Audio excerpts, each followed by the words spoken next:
बाजे अवध में बधाई, जन्म लिहले रघुराई। बाजे अवध में बधाई, जन्म लिहले रघुराई।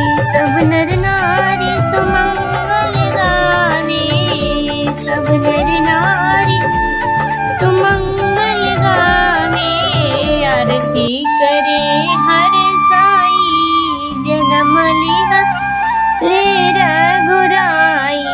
बाजे अवध में बधाई, जन्म लिहले रघुराई। राजा दशरथ जी खजाना लुटाए, राजा दशरथ जी खजाना लुटाए। घर घर बाजे सहनाई, अवध में बाजे बधाई। जन्म लिहले रघुराई, अवध में बाजे बधाई।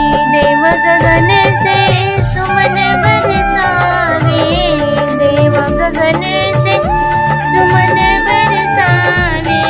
आए सब मुनि ज्ञानी, अवध में बाजे बधाई। आए सब मुनि ज्ञानी, अवध में बाजे बधाई। जन्म लिहले रघुराई, अवध में बाजे बधाई। गुरु वशिष्ठ जी वेद पढ़त हैं, गुरु वशिष्ठ